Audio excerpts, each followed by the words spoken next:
Longevity dietitian and gut health expert Ella Davar is back sharing the health benefits of the ancient practice of Tibetan yoga. Ella, it's so great to see you. Thanks for sticking around. Gail got excited. Only 5 Tibetan exercises, but they will challenge you quite a bit. Okay. Okay, so I became a yoga instructor 10 years ago, and since then, I was really a big fan of this particular one because this routine is over 2,500 years old, and it was brought to the Western culture in the 80s in the book called The Ancient Practices of the Fountain of Youth. Ooh, sign me up for that. I don't think I've ever done Tibetan yoga moves before. It's very similar to regular yoga, but it's a 5 exercises, dynamic movements, which everyone, that's what I love about it. It's very little memorization to do, only 5 exercises, and everyone can do it even when they have limited time or space. So you don't even need a yoga mat. You could do it on the carpet.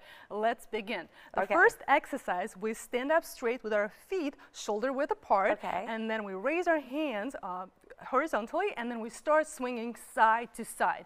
Looks easy, but if you engage your core, zip up your belly, and you start feeling your back muscles, those long spine muscles, okay? 3 to 4 repetitions, and then we go over our head, side to side. This is my modification, and I love using it because we all want to have a long, beautiful waistline, and this really helps us to engage those muscles around our waist.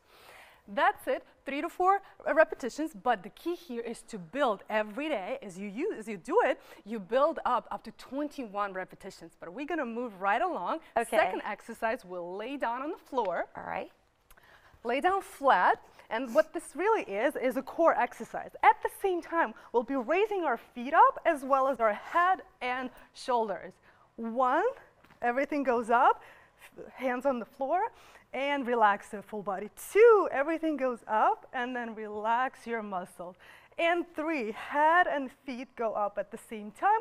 3 times is enough for today. Okay. But remember, every time you do it, you build repetitions up to 21 and times. that was felt like a very much of a core exercise. Yes, and what I love about this, this is exercises your core, but the Tibetan yoga helps to balance out our chakras, which are responsible for energy and hormones inside of our body. Okay. Let's move to the third exercise, which when we get on our knees, and we support our lower back with our hands on our back, and then we arch our back, looking forward behind you as far as you can, and then round your spine. Bring your chin to your chest and rounding your spine. Inhale, come up, arch your back, look backwards, and feel the arch and your spine stretching. And come round your back, and one more time.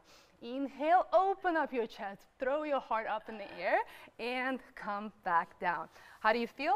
That feels good. I mean, that was a nice stretch right there. I love that. And then the next one, what we're gonna do is we're gonna sit up tall, straight legs right in front of you. This one is my favorite. So you keep your hands right up by your belly on the floor, and your feet and your hands stay on the floor.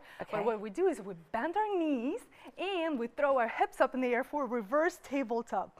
And then swing back with your booty in between your hands, and then swing back up for reverse tabletop. One more time. This one is my favorite because for side sleepers, this is an excellent stretch of your shoulders in the morning. Okay, one more time, and we're almost done. It looks easy, but if you squeeze your buttocks and your glutes at the top, it really creates a workout. And then last one, we crawl forward with your hands forward and feet behind you. This is really upward and down facing dog. At the same time, you drop your hips low for upward facing dog. Reach with your chin towards the sky, and then throw your hips up in the air for downward facing dog. And then find your rhythm. Go in between upward facing dog and downward facing dog.